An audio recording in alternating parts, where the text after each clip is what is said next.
ஜோஷுவாவின் புஸ்தகம் 5ஆம் அதிகாரம் 13-15 வரைக்கும். ரூத்தின் புஸ்தகம் 4 எடுத்து வைத்துக் கொள்ளுங்கள். நம்ம வாழ்க்கையில் ஒரு பெரிய மாற்றத்தை கர்த்தர் ஏற்படுத்துவார். எத்தனை பேர் உங்களை ஆண்டவருக்காக முழுமையாய் ஒப்பு கொடுக்கிறீர்கள்? ஆல்ரைட், ஜோஷுவா 5:13-15 நான் இங்கிலீஷில் வாசிக்கிறேன், உங்கள் மொழியில் நீங்கள் பாருங்கள். And it came to pass when Joshua was by Jericho, and he lifted up his eyes and looked, and behold, there stood a man over against him with his sword drawn in his hand. And Joshua went unto him and said unto him, Art thou for us or for our adversaries? And he said, Nay, but as the captain of the host of the Lord am I now come. And Joshua fell on his face to the earth, and did worship, and said unto him, What saith my Lord unto his servant? And the captain of the Lord's host said unto Joshua, Loose thy shoe from off thy foot, for the place whereon thou standest is holy. And Joshua did so. சீக்கிரமா தமிழில் படிச்சிருவோம் உங்கள் புரிதலுக்காக. பின்னும் Joshua எரிகோவின் வெளியிலிருந்து தன் கண்களை ஏறெடுத்து பார்த்தபோது, இதோ ஒருவர் அவனுக்கு எதிரே நின்றார். உருவின பட்டயம் அவர் கையில் இருந்தது. யோசுவா அவரிடத்தில் போய், நீர் எங்களை சார்ந்தவரா அல்லது எங்கள் சத்துருக்களை சேர்ந்தவரா என்று கேட்டான். அதற்கு அவர், அல்ல, நான் கர்த்தருடைய சேனையின் அதிபதியாய் இப்பொழுது வந்தேன் என்றார். அப்பொழுது யோசுவா தரையில் முகம் குப்புற விழுந்து பணிந்து கொண்டு அவரை நோக்கி, என் ஆண்டவர் தமது அடியேனுக்கு சொல்கிறது என்னவென்று கேட்டாள். அவர் சொன்னார், முதல்ல செருப்பை கழட்டு. சேனையின் அதிபதி யோசுவாவை நோக்கி, உன் கால்களில் இருக்கிற பாதரட்சையை கழட்டி போடு, நீ நிற்கிற இடம் பரிசுத்தமானது என்றார். ஜோஷுவா அப்படியே செய்தான். பக்கத்தில் கேளுங்க, செருப்பை கழட்டிட்டீங்களா அப்படின்னு. ஆல்ரைட், ஜோஷுவா யுத்தத்துக்கு போகிறார். சேனைகளின் கர்த்தர், கேப்டன் ஆஃப் தி ஆர்மி, அங்கே வந்து பட்டயம் உருவி நிற்கிறார். ஜோஷுவா வாக்குத்தத்த நாட்டுக்கு போகிறார், தேசங்களை சுதந்திரிக்கிறார்.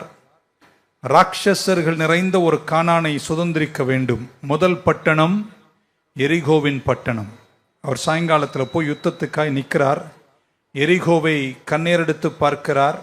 பார்த்தபோது அங்கே ஒருவர் வந்து நிற்கிறார், பட்டயத்தை உருவி. There's a man standing with a sword in his hand. பட்டயம் உருவி நிற்கிறார். ஜோஷுவா ஒரு கேள்வி கேட்கிறார், ஒரு ஸ்பெசிபிக் கொஸ்டின் கேட்கிறார்.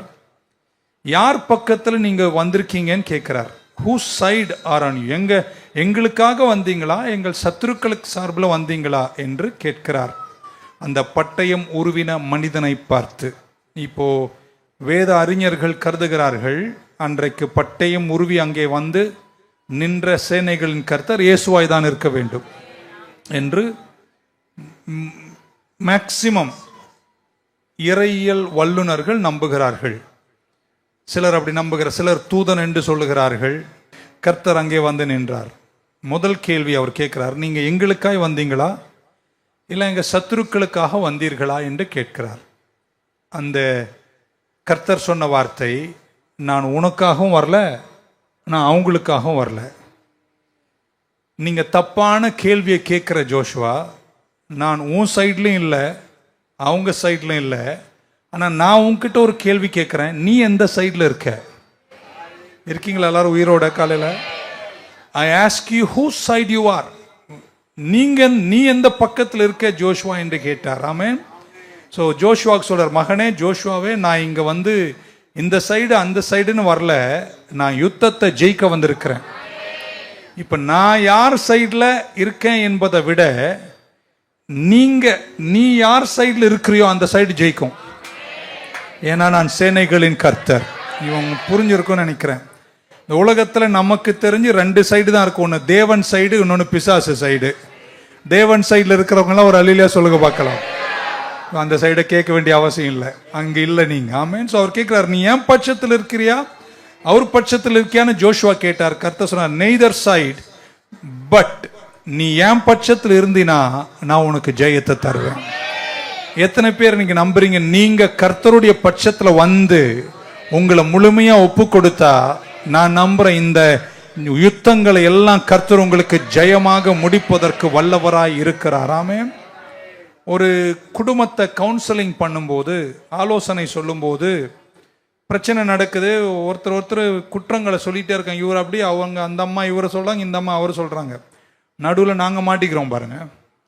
ரொம்ப நேரம் பேச்சு போனதுக்கு அப்புறம் அந்த அம்மா கேட்டாங்க, ஏன்னா நான் வந்து அவர் சைடா கொஞ்சம் பேசுற மாதிரி இருக்குன்னு என்ன கேட்டாங்க, நீங்க அவங்க சைடா ஏன் சைடா? நான் சொன்னேன், 2 சைடும் இல்லை, நான் கர்த்தர் சைடு.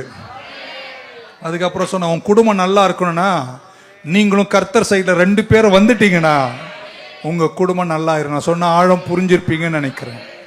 ஸோ சபையிலும் சரி, குடும்பத்திலும் சரி, அவர் சைடில் இருந்தீங்கன்னா, அவர் பட்சத்தில் இருந்தீங்கன்னா, அவர் பக்கத்தில் இருந்தீங்கன்னா உங்கள் யுத்தங்கள் எல்லாமே கர்த்தர் ஜெயமாக முடிப்பார். ஜோஷுவா கேட்கிறார், நீ யார் பட்சத்தில் வந்திருக்க, யாருக்கு ஜெயம் கொடுக்க வந்திருக்கீங்க? எங்களுக்காக வந்தீங்களா, இல்லை எங்கள் சத்துருக்களுக்காக வந்தீர்களா? கர்த்தர் சொன்னார், நான் ஜெயிக்க தான் வந்திருக்கிறேன். ஆனால் நீ முதல்ல யார் பட்சத்தில் இருக்க? நீ எத்தனை பேர் தைரியமாக சொல்ல முடியும், நான் கர்த்தர் பட்சத்தில் இருக்கேன் அப்படின்னு? அரை கையா இருக்குன்னா அது சரியா இல்லை. இன்னொரு வாட்டி, யார் கர்த்தர் பட்சத்தில் இருக்கீங்க? எவ்வளோ கஷ்டமா இருந்தாலும், எவ்வளோ யுத்தமா இருந்தாலும், எவ்வளோ வேதனையா இருந்தாலும், நான் ஒரு பக்கம் திரும்ப போறேன், அது கர்த்தர் பக்கத்திலேயே இருந்து விடுகிறேனே. கர்த்தர் உங்களை கைவிட மாட்டார்.